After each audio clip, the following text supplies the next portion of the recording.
सत श्री अकाल, मैं तुहाडे नाल गगन। बीट डायबिटीज़ खास प्रोग्राम दे विच तुहाडा सब दा स्वागत है। गल करांगे डायबिटीज़ दी। दरअसल दुनिया दीयां सब तो ज़्यादा होने वालियां बीमारियां दे विचों एक है डायबिटीज़। इंटरनेशनल डायबिटीज़ फैडरेशन दी बनीए तो 2045 तक इंडिया दे विच 2 करोड़ 40 लख लोकां नूं डायबिटीज़ होने दे आसार ने। इस बीमारी के मुख्य जोखिम खराब lifestyle, junk food, hormonal imbalance hereditary है। डायबिटीज़ के कई लक्षण ने, जिमें कि प्यास ज़्यादा लगना, थकान महसूस करना, बार बार पेशाब आना, तो वेट लॉस से वेट गेन होना। किमें मैनेज किया जा सकता है, इसनूं समझण दे लई साडे नाल मौजूद ने डॉक्टर्स दा panel. Doctor Ashish K Saxena, consultant medicine, diabetes and clinical cardiology. Doctor Saxena, Medicentre, a unit of diabetes and heart centre Ludhiana. Doctor Sandeep Suri, consultant diabetologist, holy help hospital Hisar. तो डॉक्टर सुनीत कुमार वर्मा भी जुड़े ने, consultant diabetologist, Sparsh clinic Panchkula.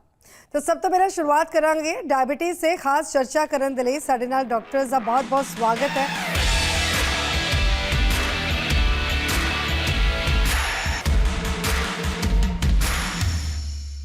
Doctor आशीष, सब तो पहला सवाल थानू कि की तुसी सानू नौजवानों ते शुगर दी शुरुआत के प्रभावों के बारे दस सकते हो, खास तौर पर उस वेले क्योंकि इस समाज के रूप दे विच असी काफ़ी लंबे समय तो इस मिथ दे विच विश्वास करते हैं कि शुगर बुढ़ापे दे नाल संबंधित है तो नौजवानों नू नहीं हुंदी है। इसका मतलब ये है कि अक्सर नौजवान मानसिकता यह स्वीकार करने के लिए तैयार नहीं होती है कि डायबिटीज़ वर्गियां पाचन विकार के लिए संवेदनशील है।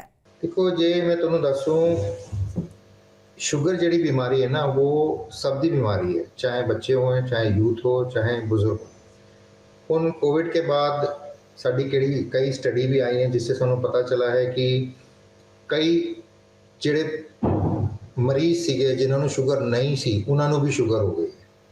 तो उसमें जिहड़े यंगस्टर्स हैं, साढ़े यंगस्टर्स हैं, उन्होंने शुगर बहुत ज़्यादा कॉमनली है। सबसे बड़ी गल ये है कि जिहड़े अपने यंगस्टर्स हैं वो अपने टेस्ट नहीं कराते, तो एक इग्नोरेंस उनके अंदर होता है कि नहीं सानू तो ये बीमारी हो ही नहीं सकती, असी तो बड़े जवान है कि सानू हो नहीं सकती। दूजी गल, हुण ही मैंने पिछले साल एक स्टडी करी थी, पूरे 16 सेंटर्स थे पूरे इंडिया के, तो वो स्टडी अमेरिकन डायबिटिक एसोसिएशन में पब्लिश भी हुई है। तो उसमें यही दिखाया है कि जिहड़े शुगर के मरीज़ हैं जिन्हां दा ब्लड प्रेशर, कोलेस्ट्रॉल और 3 महीने का शुगर HbA1c कंट्रोल च है, तो जिहड़े यंग बंदे हैं उनका सिर्फ 3.5% हमारे स्टडी पॉपुलेशन में कंट्रोल च सीगा। तो तुसीं समझ सकते हो कि जिहड़े यंग बच्चे जिन्होंने शुगर हो रही है या शुगर के साथ ब्लड प्रेशर और कोलेस्ट्रॉल बिगड़ा हुआ है, तो वही बच्चे आगे जाके 30-40 साल बाद बुजुर्ग होंगे तो एक बर्डन ऑफ डिजीज लेके आगे बढ़ रहे हैं। सो ये बहुत बड़ी एक समस्या है, तो इसका awareness is very very important for youngsters. Doctor Sandeep Suri, की तुसी सानू जीवन शैली के कारकों के बारे दस सकते हो जो बीमारी नूं उत्साहित करते हैं या फिर जोखिम कारक जो कि बीमारी के प्रति संवेदनशीलता नूं वधाउंदे ने, कि इत्थे कुछ दसन वाले चिन्ह या लक्षण ने जिन्हां दे विच ध्यान देना चाहिए है, तो जवान बालगां दे विच शुगर कितनी देर तक अनजान रह सकती है? देखो, यंग ऑनसेट डायबिटीज़ की गल कर रहे हैं, जिहड़े यूथ नूं शुगर होंदी है उहदी गल कर रहे हैं। तो सब तो वड्डी गल है, ध्यान रखो कि कुछ रिस्क फैक्टर बहुत इंपॉर्टेंट हैगे ने, जिहड़े पिछले 10-15 सालों तो चेंज हो गया साडा लाइफ स्टाइल, वो मोस्ट इंपॉर्टेंट है। और सब तो वड्डी चीज़ जिहड़ी चेंज हुई है, साडी डाइट चेंज हो गई और ईटिंग पैटर्न साडा चेंज हो गया क्योंकि साडे वर्किंग स्टाइल चेंज हो गए। राती ज़्यादा जागना, राती काम करना, सवेरे घट काम करना, इस तरह के जो नाइट शिफ्ट वर्किंग हो गई, तो खाना पीना भी राती शिफ्ट हो गया। सारा सिस्टम सारा बॉडी का बदल गया। दूसरा, फिजिकल एक्टिविटी बहुत घट हो गई है। घरां च भी देखो तो मोस्टली सारे जिहड़े हैगे ने रिमोट कंट्रोल के काम ने और हेल्पिंग डोमैस्टिक परसनस हैगे ने, घर च बहुत घट लोग काम करते हैं अपने, और हाथ पैर शरीर नूं हिलाना टुलाना बहुत कम हो गया, घट हो गया। और एक होर चीज़ जिहड़ी चेंज हो गई खासकर कोविड तो बाद, वो हैगी साडा स्क्रीन टाइम बहुत वध गया।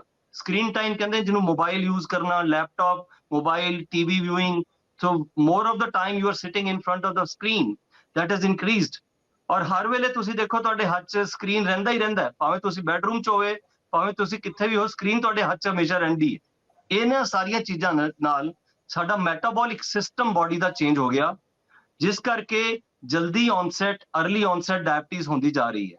ਜੀਨਸ ਔਰ ਤੁਸੀਂ ਸਮਝ ਲਓ ਕਿ ਜੈਨੇਟਿਕ ਫੈਕਟਰਸ ਔਰ ਫੈਮਿਲੀ ਫੈਕਟਰਸ ਔਰ ਸਭ ਵੱਖਰੇ ਨੇ, ਪਰ এনवायरमेंट ਮੇਨਲੀ ਕੰਟਰੀਬਿਊਟ ਕਰਦਾ ਹੈ ਸਾਡੀ ਡਾਇਬਟੀਜ਼ ਦੀ ਇਨਸੀਡੈਂਸ ਨੂੰ ਔਰ ਫਰਦਰ ਉਹਦੀ ਪ੍ਰੋਗਰੈਸ਼ਨ ਨੂੰ।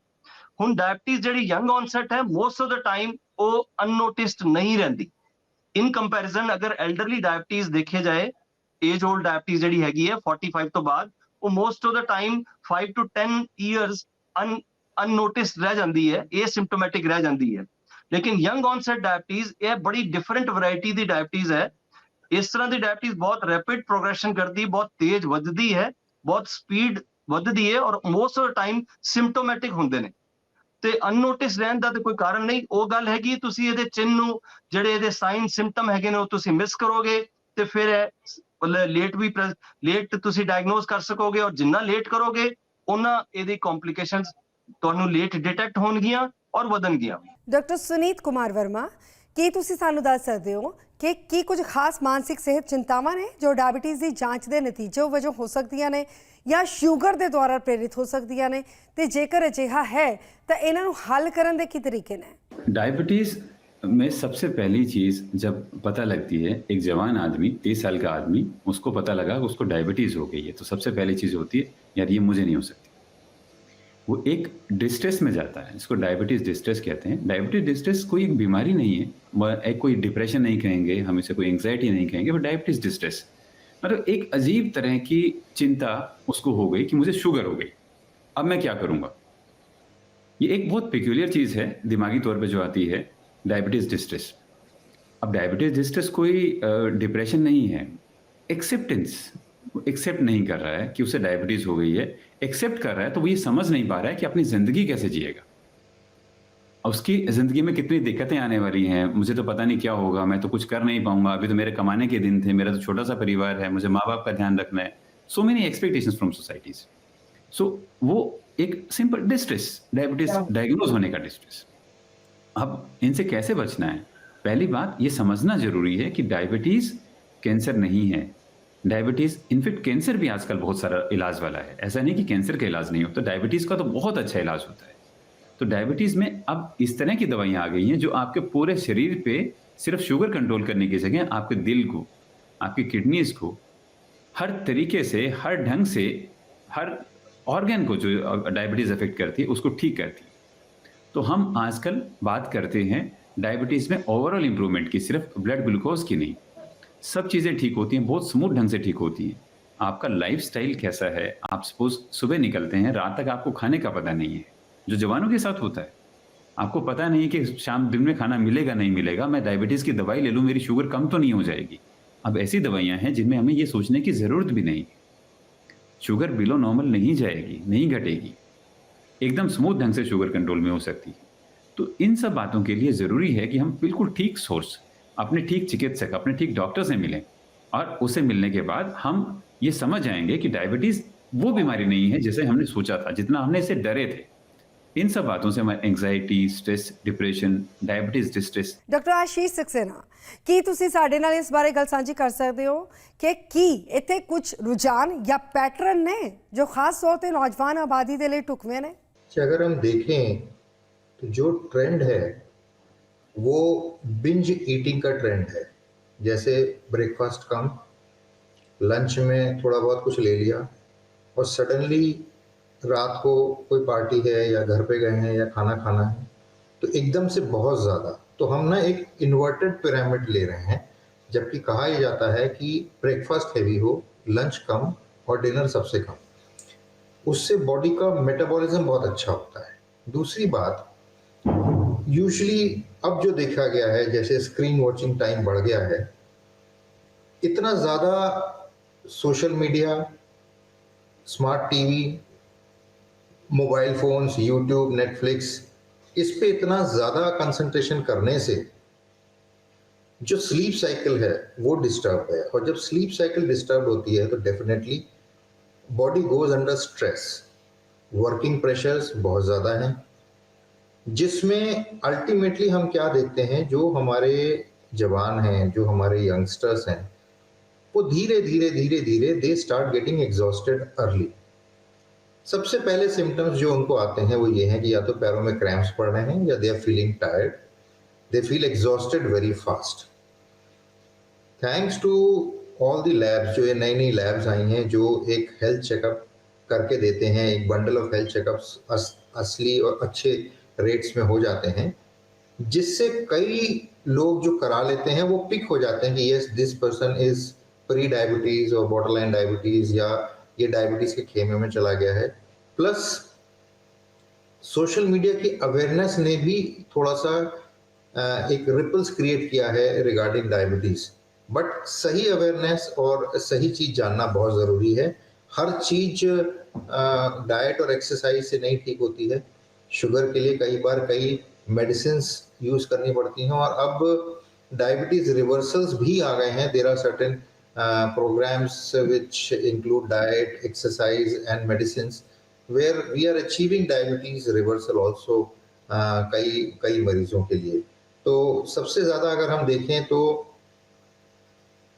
हरी वरी करी, ये चीज़ें बहुत ज़्यादा हैं आज के इस फास्ट लाइफस्टाइल में। To achieve a modernization we are losing the touch with the past. वो शांति, वो धैर्य, वो छोड़ के कंटिन्यूसली कहीं ना कहीं भागे चले जा रहे हैं। चाहे सड़कों पे भी देखें तो तसल्ली नहीं है कि हम वेट कर ले रेड लाइट का, जंप कर देंगे या लाइन क्रॉस कर देंगे। ये एक एंजाइटी क्रिएट करता है, and this anxiety itself increases the blood sugar. एक मेटाबॉलिक सिंड्रोम की ओर जाना शुरू हो जाते हैं। तो ये चीज़ें हैं जिसका थोड़ा ध्यान रखना पड़ता है। ये अर्ली इंडिकेटर्स हैं वेयर, जिसको हम कहते हैं कि छोटे छोटे बटन जल रहे हैं कि हाँ आपके पैरों में कीड़ियाँ सी चल रही हैं, आप थकान ज़्यादा हो रहा है। वो ट्रेडिशनल बहुत ज़्यादा प्यास लगना, बहुत ज़्यादा भूख लगना, बहुत ज़्यादा पेशाब आना जो डायबिटीज़ के सिम्टम्स हैं, हो सकता है हर किसी में ना हो।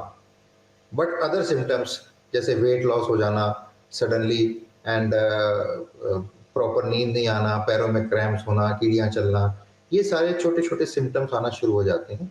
सो that is the time where children and everybody needs to get evaluated.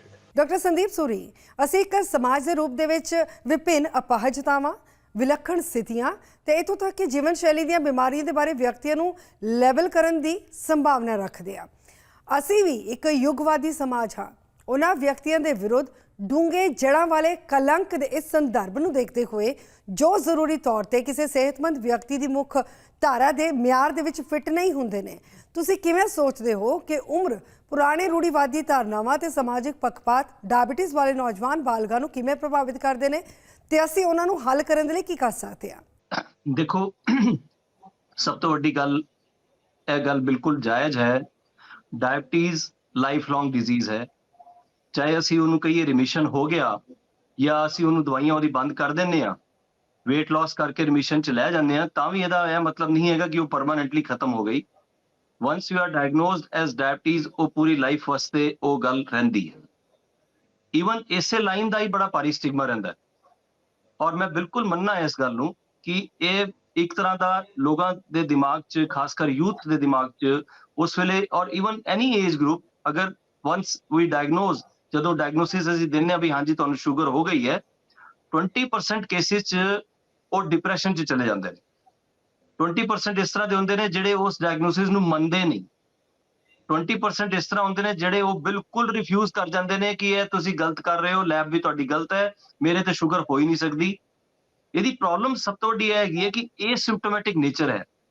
50 to 60% ਕੋਈ ਸਿੰਪਟਮ ਹੀ ਨਹੀਂ ਆਉਂਦਾ, ਔਰ ਸਡਨਲੀ ਕਿਸੇ ਵੀ ਵਜ੍ਹਾ ਨਾਲ ਤੁਸੀਂ ਹਸਪੀਟਲ ਜਾਂਦੇ ਹੋ, ਤੁਹਾਡਾ ਸ਼ੂਗਰ ਚੈੱਕ ਹੁੰਦਾ ਹੈ, ਜਾਂ ਕਿਸੇ ਆਪਰੇਸ਼ਨ ਵਾਸਤੇ ਤੁਸੀਂ ਜਾਂਦੇ ਹੋ, ਜਿਵੇਂ ਅੱਖਾਂ ਦਾ ਆਪਰੇਸ਼ਨ ਕਰਾਉਣ ਗਏ, ਮੋਤੀਏ ਦਾ ਆਪਰੇਸ਼ਨ ਕਰਾਉਣ ਗਏ, ਜਾਂ ਕੋਈ ਯੂਰਿਨਰੀ ਜਾਂ ਜੈਨੀਟੋ ਯੂਰਿਨਰੀ ਟਰੈਕਟ ਇਨਫੈਕਸ਼ਨ ਹੈਗੀ ਤੁਹਾਡੀ, ਉਹਦੇ ਵਾਸਤੇ ਤੁਸੀਂ ਜਾਂਦੇ ਹੋ ਲੇਡੀ ਡਾਕਟਰ ਕੋਲ ਜਾਂ ਕਿੱਥੇ ਵੀ, ਤੇ ਉੱਥੇ ਉਹ ਸ਼ੂਗਰ ਜਾਂ ਸਕਿਨ ਦੀ ਪ੍ਰੋਬਲਮ ਹੁੰਦੀ ਹੈ, ਤਾਂ ਤੁਸੀਂ ਜਾਂਦੇ ਹੋ, ਤਾਂ ਉੱਥੇ ਉਹ ਕਹਿੰਦੇ ਵੀ ਸ਼ੂਗਰ ਚੈੱਕ ਕਰਾਓ, ਤੇ ਉਸ ਟਾਈਮ ਤੁਹਾਡੀ ਸ਼ੂਗਰ ਨਿਕਲ ਕੇ ਆਉਂਦੀ ਹੈ। ਤੇ ਅਸੈਪਟੈਂਸ ਆਫ ਡਾਇਗਨੋਸਿਸ, ਉਹ ਬਹੁਤ ਟਾਈਮ ਲੱਗਦਾ ਕਈਆਂ ਨੂੰ ਅਸੈਪਟ ਕਰਨ 'ਚ।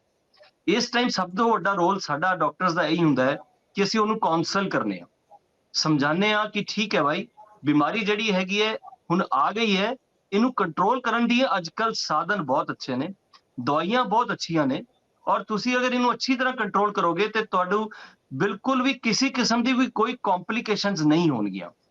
ਕਿਉਂਕਿ ਅਗਰ ਤੁਸੀਂ ਸੋਸ਼ਲ ਮੀਡੀਆ 'ਚ ਜਾਂਦੇ ਹੋ, ਦੇਖਦੇ ਹੋ ਕਿ ਡਾਇਬੀਟੀਜ਼ ਦੀ ਨੂੰ ਹਾਰਟ ਅਟੈਕ ਹੋਣ ਦੇ ਚਾਂਸਸ 3 to 4 ਟਾਈਮ ਜ਼ਿਆਦਾ ਹੈ ਨਾਰਮਲ ਆਦਮੀ ਤੋਂ। ਡਾਇਬਟੀਜ਼ ਜਦੋਂ ਹੁੰਦੀ ਹੈ ਤੇ ਤੁਹਾਡਾ 10 ਸਾਲ 15 ਸਾਲ ਲਾਈਫ ਸਪੈਨ ਘੱਟ ਹੋ ਜਾਂਦਾ ਹੈ। ਅੱਖਾਂ ਦੀ ਬਿਮਾਰੀ ਹੋਣ ਦੇ ਚਾਂਸਸ ਵੱਧ ਜਾਂਦੇ ਨੇ, ਗੁਰਦੇ ਦੀ ਬਿਮਾਰੀ ਹੋਣ ਦੇ ਚਾਂਸਸ ਵੱਧ ਜਾਂਦੇ ਨੇ। ਤੇ ਜਦੋਂ ਵੀ ਤੁਸੀਂ ਡਾਇਗਨੋਸਿਸ ਦਿੰਦੇ ਹੋ ਡਾਇਬਟੀਜ਼ ਦਾ ਤੇ ਉਹਨੂੰ ਲੱਗਦਾ ਵੀ ਮੇਰੀ ਹੁਣ ਲਾਈਫ ਖਤਮ ਹੋ ਗਈ, ਹੁਣ ਤੇ ਮੈਂ ਅੱਗੇ ਇੰਨੇ ਕੰਮ ਕਰਨੇ ਸੀ ਉਹ ਹੁਣ ਨਹੀਂ ਕਰ ਸਕਦਾ। ਇਹ ਜੋ ਡਾਇਬਟੀਜ਼ ਡਿਸਟ੍ਰੈਸ ਹੈ ਜਿਹਦੇ ਬਾਰੇ ਚ ਡਾਕਟਰ ਸੁਨੀਤ ਗੱਲ ਕਰ ਰਹੇ ਸੀ, ਇਹ ਬਹੁਤ ਇੰਪੋਰਟੈਂਟ ਫੈਕਟਰ ਹੁੰਦਾ ਹੈ ਔਰ ਇਹ ਸਾਨੂੰ ਪਰਸਨੈਲਿਟੀ ਪੇਸ਼ੈਂਟ ਦੀ ਐਕਸੈਪਟੈਂਸ ਦੇ ਹਿਸਾਬ ਨਾਲ ਦੇਖਦੇ ਦੇਖਦੇ ਨਾਲ ਦੀ ਨਾਲ ਉਹਨੂੰ ਹਟਾਉਣਾ ਪੈਂਦਾ, ਸਮਝਾਉਣਾ ਪੈਂਦਾ ਪੇਸ਼ੈਂਟ ਨੂੰ ਕਿ ਅੱਜ ਕੱਲ ਉਹ ਗੱਲ ਨਹੀਂ ਰਹਿ ਗਈ ਹੈ, ਇਹਨੂੰ ਬਹੁਤ ਅੱਛਾ ਕੰਟਰੋਲ ਕਰ ਸਕਨੇ ਆ। ਬਹੁਤ ਅੱਛੀ ਦਵਾਈਆਂ ਹੈਗੀਆਂ, ਜਿਵੇਂ ਡਾਕਟਰ ਆਸ਼ੀਸ਼ ਨੇ ਵੀ ਦੱਸਿਆ, ਦਵਾਈਆਂ ਬਹੁਤ ਅੱਛੀਆਂ ਨੇ ਜਿਹੜੀਆਂ ਤੁਹਾਡੀ ਕਿਡਨੀਜ਼ ਹਾਰਟ ਸਾਰਿਆਂ ਨੂੰ ਬੈਨੀਫਿਟ ਕਰਦੀਆਂ ਨੇ ਔਰ ਬਹੁਤ ਸਮੂਥਲੀ ਕੰਟਰੋਲ ਹੋ ਸਕਦਾ ਹੈ। ਔਰ ਅਗਰ ਤੁਸੀਂ ਇਹਨੂੰ ਕੰਟਰੋਲ ਕਰੋਗੇ ਔਰ ਡਾਕਟਰੀ ਇਲਾਜ ਨੂੰ ਫੋਲੋ ਕਰੋਗੇ, ਡਾਈਟ ਔਰ ਐਕਸਰਸਾਈਜ਼ ਨੂੰ ਫੋਲੋ ਕਰੋਗੇ, ਪ੍ਰੋਪਰ ਮੇਨਟੇਨ ਕਰੋਗੇ ਆਪਣੇ weight ਨੂੰ, ਤੇ ਇਹ ਤੁਹਾਨੂੰ ਬਿਮਾਰੀ ਕਦੀ ਵੀ ਤੰਗ ਨਹੀਂ ਕਰੇਗੀ। ਤੇ ਪੇਸ਼ੈਂਟ ਦੀ ਆਪਣੀ ਐਕਸੈਪਟੈਂਸ ਹੁੰਦੀ ਹੈ। ਦੇਖੋ ਅਸੀਂ ਸੋਸਾਇਟੀ ਨੂੰ ਚੇਂਜ ਨਹੀਂ ਕਰ ਸਕਦੇ, ਸੋਸਾਇਟੀ 'ਚ ਜਿੰਨੀ ਮਿਥਸ ਹੈਗੀਆਂ ਨੇ, ਜਿੰਨੀ ਭ੍ਰਾਂਤੀਆਂ ਹੈਗੀਆਂ ਨੇ, ਉਹਦੇ ਵਾਸਤੇ ਮੈਥਡ ਵੱਖਰਾ ਹੁੰਦਾ ਹੈ। ਉਹਦੇ ਵਾਸਤੇ ਅਸੀਂ ਸੋਸ਼ਲ ਮੀਡੀਆ ਤੇ ਜਾਂ ਇਸ ਤਰ੍ਹਾਂ ਦੇ ਪ੍ਰੋਗਰਾਮਸ ਕਰਕੇ ਇਹਨਾਂ ਨੂੰ ਦੱਸ ਸਕਨੇ ਆ ਵੀ ਇਹ ਚੀਜ਼ਾਂ ਜਿਹੜੀਆਂ ਨੇ ਉਨੀਆਂ ਪ੍ਰੋਬਲਮ ਵਾਲੀਆਂ ਨਹੀਂ ਰਹਿ ਗਈਆਂ, ਤੇ ਇਹਦੇ ਬਾਰੇ 'ਚ ਜ਼ਿਆਦਾ ਜਿੰਨੀ ਨੈਗੇਟਿਵ ਥਿੰਕਿੰਗ ਰੱਖਾਂਗੇ ਉਨੀ ਇਹ ਪ੍ਰੋਬਲਮ ਵੱਧਦੀ ਹੈ। ਲੇਕਿਨ ਮੇਨ ਜਿਹੜਾ ਪੇਸ਼ੈਂਟ ਸਫਰਰ ਹੈ ਉਹਨੂੰ ਸਾਈਕੋਲੋਜੀਕਲੀ ਬੂਸਟ ਕਰਨਾ ਬਹੁਤ ਇੰਪੋਰਟੈਂਟ ਹੈ ਗਿਆ। ਇਹ ਵੀ ਇੱਕ part and parcel of diabetes management ਹੁੰਦਾ ਹੈ। ਅੱਜ ਕੱਲ ਸਿਰਫ ਦਵਾਈਆਂ ਲਿਖਣੀਆਂ ਜਾਂ ਡਾਈਟ ਐਕਸਰਸਾਈਜ਼ ਦੱਸਣਾ ਇਹ ਸਿੰਪਲ ਇਹ ਗੱਲ ਨਹੀਂ ਹੈਗੀ। ਤੁਹਾਨੂੰ ਉਹਦੇ ਨਾਲ ਨਾਲ ਉਹਦਾ ਸਾਈਕੋ ਠੀਕ ਕਰਨਾ ਪੈਂਦਾ, ਮਾਈਂਡ ਦੀ ਥਿੰਕਿੰਗ ਠੀਕ ਕਰਨੀ ਪੈਂਦੀ ਹੈ, ਜਿਹਨੂੰ ਅਸੀਂ ਕਹਿੰਦੇ ਹਾਂ ਹੋਲਿਸਟਿਕ ਮੈਨੇਜਮੈਂਟ ਆਫ ਡਾਇਬਟੀਜ਼। ਤੇ ਅੱਜ ਕੱਲ comprehensive and holistic management of diabetes ਹੁੰਦੀ ਹੈ, ਜਿਹਦਾ ਸਟ੍ਰੈਸ ਫੈਕਟਰ ਨੂੰ ਡੀਲ ਕਰਨਾ ਵੀ ਬਹੁਤ ਇੰਪੋਰਟੈਂਟ ਹੁੰਦਾ ਹੈ। ਔਰ ਸਾਨੂੰ ਇਹ ਨਾਲ ਦੀ ਨਾਲ ਪੇਸ਼ੈਂਟ ਨੂੰ ਸਪੋਰਟ ਦੇਣਾ ਪੈਂਦਾ, ਸਮਝਾਉਣਾ ਪੈਂਦਾ, ਦੱਸਣਾ ਪੈਂਦਾ, ਨਿਊਰੋ ਟੈਕਨੋਲੋਜੀ ਦੱਸਣੀ ਪੈਂਦੀ ਹੈ ਜਿਹਦੇ ਨਾਲ ਉਹਦੀ ਲਾਈਫ ਈਜ਼ੀ ਹੋ ਜਾਂਦੀ ਹੈ। ਔਰ ਵਾਂਸ ਪੇਸ਼ੈਂਟ ਗੈਟਸ ਐਕਸੈਪਟ ਕਰਦਾ ਹੈ, ਉਹਨੂੰ ਬਿਮਾਰੀ ਨੂੰ ਲੜਨ ਵਾਸਤੇ ਤਿਆਰ ਰਹਿੰਦਾ ਹੈ, ਤੇ ਫਿਰ ਉਹਨੂੰ ਕਦੀ ਵੀ ਕੋਈ ਪ੍ਰੋਬਲਮ ਨਹੀਂ ਆਉਂਦੀ। ਡਾਕਟਰ ਸੁਨੀਤ ਕੁਮਾਰ ਵਰਮਾ, ਸਮਰਥਨ ਤੇ ਏਕਤਾ ਦੇ ਥੋੜੇ ਜਿਹੇ ਵੱਖਰੇ ਸਪਰਸ਼ ਦੇ ਚਲਦੇ ਹੋਏ ਅਸੀਂ ਦੇਖਿਆ ਹੈ ਕਿ ਕਿਵੇਂ ਆਨਲਾਈਨ ਭਾਈਚਾਰੇ ਤੇ PR ਨੈਟਵਰਕ ਵੱਖ-ਵੱਖ ਸਿਹਤ ਅਤੇ ਸਰੀਰ ਦੇ ਨਾਲ ਸੰਬੰਧਿਤ ਚੁਣੌਤੀਆਂ ਵਾਲੇ ਵਿਅਕਤੀਆਂ ਦੇ ਲਈ ਇੱਕ ਸੁਰੱਖਿਅਤ ਥਾਂ ਸਾਬਿਤ ਹੁੰਦੇ ਨੇ। ਇਸ ਸੰਬੰਧ ਦੇ ਵਿੱਚ ਵੀ ਤੁਸੀਂ ਕਿਵੇਂ ਸੋਚਦੇ ਹੋ ਕਿ ਆਨਲਾਈਨ ਕਮਿਊਨਿਟੀ, ਵਿਦਿਅਕ ਸੰਸਥਾਵਾਂ ਤੇ PR ਸਪੋਰਟ ਗਰੁੱਪ ਨੌਜਵਾਨ ਆਬਾਦੀ ਨੂੰ ਸਸ਼ਕਤ ਕਰਨ ਦੇ ਲਈ सुरक्षित थामा बना सकते हैं? ऑनलाइन कम्युनिटीज, ऑनलाइन प्लेटफॉर्म एक बहुत बढ़िया मीडिया है, बहुत बढ़िया ढंग से हमारी मदद कर सकता है। अब मैं इसी बारे में अपने जवानों को जिनको अभी डायबिटीज से पता लगा है, डायबिटीज हो गई है या वो प्री डायबिटिक है, तो उनसे मैं कहना चाहूँगा जो प्री डायबिटिक लोग हैं वो शुगर से बचो, आप बच सकते हैं। अपना खान पान ठीक रखें, दोस्ती बढ़ाएं, एक्चुअल वाली दोस्ती भी बढ़ाएं, सिर्फ सोशल मीडिया की दोस्ती ना करें। दोस्ती का मतलब दारू पीना नहीं होता, दोस्ती का मतलब बहुत फैटी फूड खाना नहीं होता, दोस्ती का मतलब सिर्फ पार्टी करना नहीं होता, अपनी सोच साझा करना, अपना दुख साझा करना, अपनी खुशी साझा करना होता। ये सब करने से हम बहुत अच्छे ढंग से इस बीमारी से लड़ सकते हैं। स्ट्रेस, डिस्ट्रेस एक बहुत इंपॉर्टेंट रीजन है डायबिटीज का। आजकल की मैकेनिकल लाइफ में यदि हमारे पास 2 दोस्त हैं या 4 दोस्त हैं जिनके साथ हम अपनी बातें साझा कर सकते हैं, तो हम बहुत सारी बीमारियों से बच सकते हैं। सिर्फ डायबिटीज नहीं, हार्ट की बीमारियों से, ब्लड प्रेशर की बीमारियों से बच सकते हैं। हमारे सिक्खी हमें अल्टीमेटली क्या सिखाती है? सिक्खी में कहा जाता है कीरत करनी, मेहनत करो, वंड छकना, सब कुछ खुद नहीं खाना, बांट के खाओ, ते ना जपना, अपने अंदर पॉजिटिव सोच रखो, ऊपर वाले का नाम लो। फिर सिक्खी हमें क्या सिखाती है? मन नीवा ते मत ऊंची, ऊंचा विचार रखना है, झूठा दिखावा नहीं करना है। ये सब चीजें ये लिखी गई हैं, डायबिटीज के लिए नहीं लिखी गई हैं, ये डायबिटीज के लिए नहीं सिखाई, पर डायबिटीज पे लागू होती है, ये जीवन के हर पहलू पे लागू होती है। हम इन सब बातों का फॉलो करना शुरू करें तो हमारे जवान डायबिटीज से बच सकते हैं, और जिन्हें डायबिटीज हो गई है वो डायबिटीज से बहुत अच्छे से लड़ सकते हैं, बहुत अच्छे से जीत सकते हैं, और उसके साथ रहते हुए बिना डिस्ट्रेस में जाए, बिना डर में जिए, बिना एंग्जाइटी किए, बिना डिप्रेशन के उसको ठीक कर सकते हैं, और अपनी लाइफ और अपनी प्रोडक्टिविटी को बिना कम किए बहुत अच्छे से अपने परिवार का पालन पोषण कर सकते हैं, अपनी जिंदगी जी सकते हैं, वो टूर पे जा सकते हैं, वो खेल सकते हैं, वो सब कुछ कर सकते हैं। हमें ऐसा माहौल बनाने की ज़रूरत है। सपोज हम कॉलेज में हैं और हमें डायबिटीज़ और हमें इंसुलिन लगाने की ज़रूरत है, तो हमें कॉलेज में हमारे टीचर्स को, हमारे दोस्तों को ये माहौल भी होना चाहिए कि हाँ यार, इसे इंसुलिन लगाना है, इसे हर 3 घंटे में थोड़े ब्रेक पे जाना है, कुछ खाने की ज़रूरत है इसे। ये कोई स्टिग्मा नहीं होना चाहिए, तो ये समझ लेना ज़रूरी है। तो ये सब चीज़ें हम करें तो हम डायबिटीज़ से बहुत अच्छे से लड़ सकते हैं। तो ऑनलाइन कम्युनिटीज़, एनी फ्रेंडशिप, कोई भी दोस्ती हो, उसका बहुत रोल रहता है, बशर्ते कि हम ये समझें कि उनकी लिमिटेशंस क्या हैं। तो यही मैं कहना चाहूँगा अपने जवानों से, शुगर से बचें, व्यायाम करें, संतुलन रखें लाइफ में, और बिल्कुल बहुत अच्छे से हम इस बीमारी को ठीक कर सकते हैं। ਤੇ ਡਾਇਬੀਟੀਜ਼ ਤੇ ਖਾਸ ਚਰਚਾ ਦੇ ਲਈ ਤੁਹਾਡੇ ਸਾਰੇ ਡਾਕਟਰਾਂ ਦਾ ਬਹੁਤ-ਬਹੁਤ ਸ਼ੁਕਰੀਆ। ਤਾਂ ਹਰ ਬਿਮਾਰੀ ਦੇ ਇਲਾਜ ਦੀ ਸ਼ੁਰੂਆਤ ਸਹੀ ਜਾਣਕਾਰੀ ਦੇ ਨਾਲ ਹੁੰਦੀ ਹੈ। ਡਾਇਬੀਟੀਜ਼ ਦੇ ਨਾਲ ਜੁੜੇ ਕਈ ਅਹਿਮ ਜਾਣਕਾਰੀਆਂ ਅਸੀਂ ਆਪਣੇ ਦਰਸ਼ਕਾਂ ਤੱਕ ਪਹੁੰਚਾਈਆਂ। ਉਮੀਦ ਹੈ ਕਿ ਤੁਸੀਂ ਸਾਰੇ ਡਾਕਟਰਸ ਦੇ ਦੱਸੇ ਹੋਏ ਇਹਨਾਂ ਲੱਛਣਾਂ ਨੂੰ ਪਹਿਚਾਨ ਪਾਓਗੇ ਤੇ ਆਪਣਾ ਖਿਆਲ ਰੱਖੋਗੇ ਤਾਂ ਕਿ ਡਾਇਬੀਟੀਜ਼ ਤੋਂ ਬਚ ਕੇ ਰਿਹਾ ਜਾ ਸਕੇ। ਇਸ ਖਾਸ ਸ਼ੋਅ ਦੇ ਵਿੱਚ ਅੱਜ ਇੰਨਾ ਹੀ। ਧੰਨਵਾਦ।